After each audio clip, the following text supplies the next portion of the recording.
Please like the video and share it so that it reaches many more people and you get sawaba, or rewards from Allah. This could be a sawabe jariyah or continuous reward for you long after you are gone. Softening the Heart, Volume 8, Book 76, number 421592.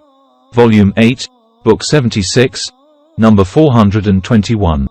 Narrated by Ibn Abbas. The Prophet said, "There are two blessings which many people lose. They are health and free time for doing good." Volume 8, Book 76, number 422. Narrated by Anas. The Prophet said, "O Allah, there is no life worth living except the life of the hereafter, so, please, make righteous the answer and the emigrants." Volume 8, Book 76, number 423. Narrated by Sa'al bin Sa'd as-Sa'idi. We were in the company of Allah's Apostle in the Battle of Al-Khandak, and he was digging the trench while we were carrying the earth away. He looked at us and said, "O Allah, there is no life worth living except the life of the hereafter, so, please, forgive the answer and the emigrants."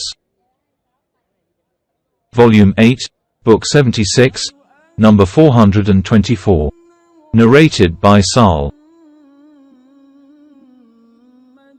I heard the Prophet saying, "A small place equal to an area occupied by a whip in paradise is better than the whole world and whatever is in it.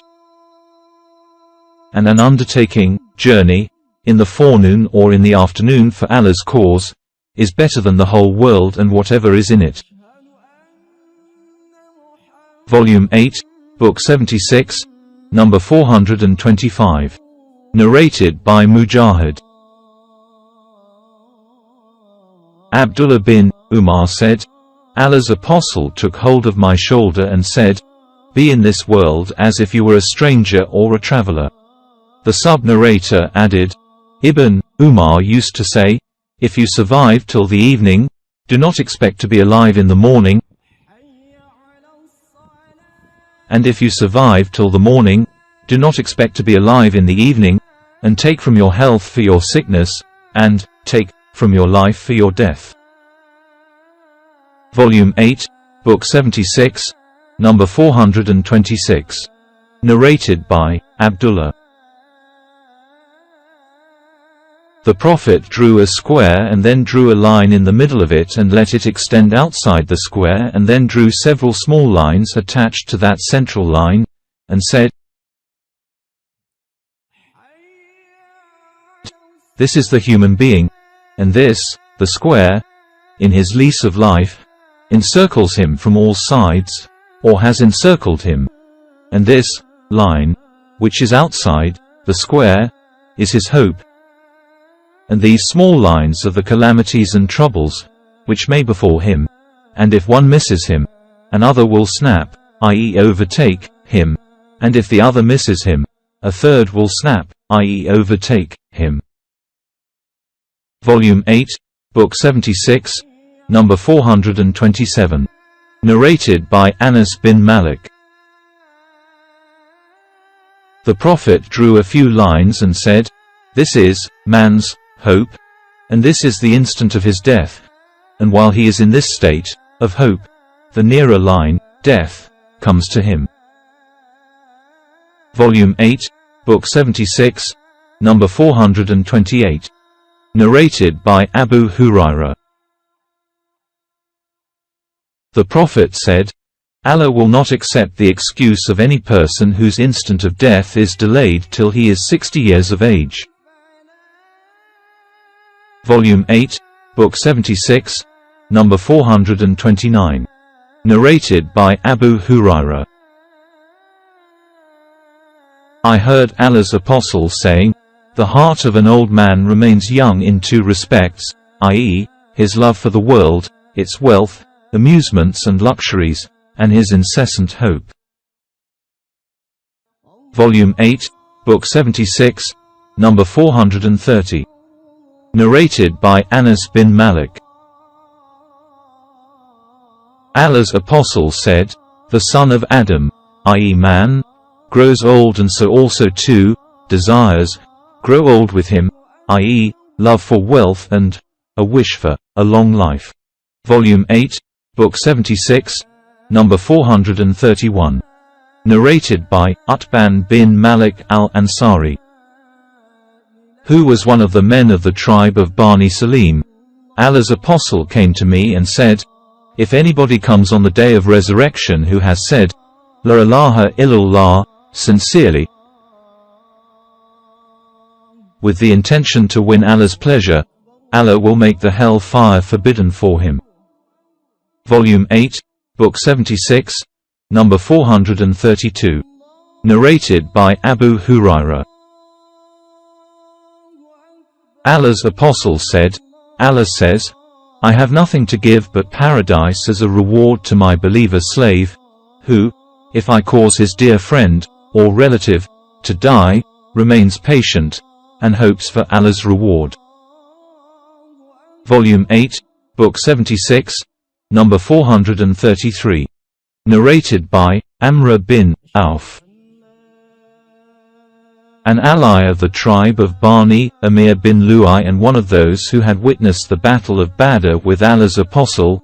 Allah's apostle sent Abu Ubaidah bin al-Jarrah to Bahrain to collect the jizya tax.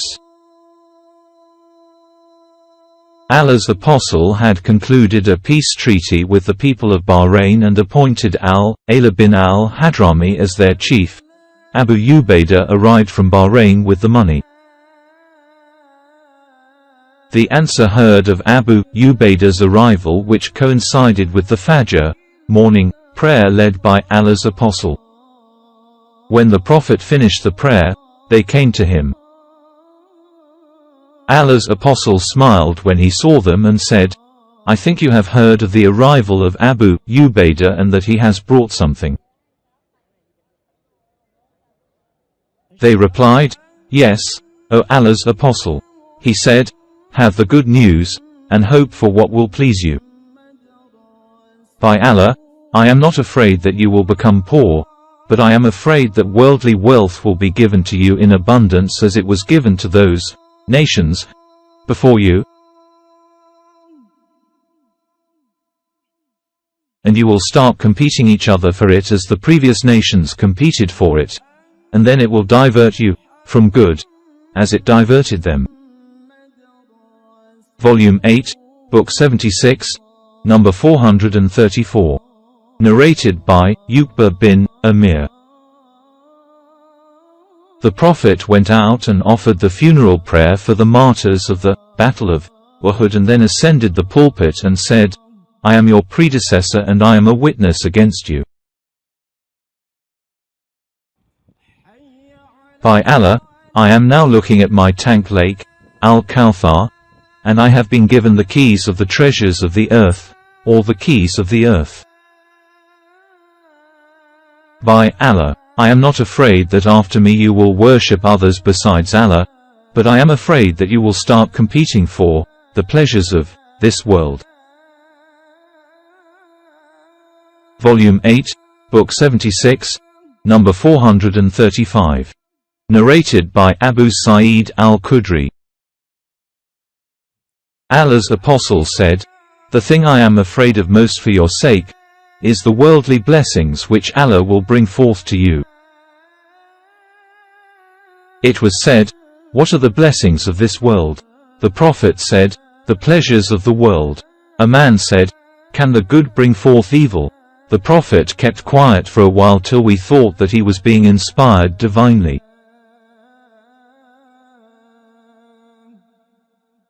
Then he started removing the sweat from his forehead and said, "Where is the questioner?"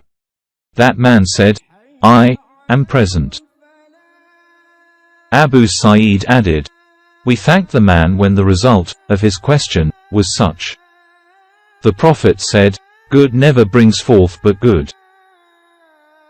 This wealth of the world is like green and sweet fruit, and all the vegetation which grows on the bank of a stream either kills or nearly kills the animal that eats too much of it, except the animal that eats the kadira, a kind of vegetation.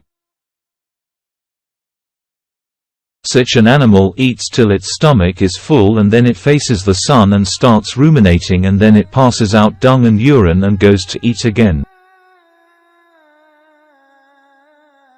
This worldly wealth is, like, sweet fruit, and if a person earns it, the wealth, in a legal way and spends it properly, then it is an excellent helper, and whoever earns it in an illegal way, he will be like the one who eats but is never satisfied.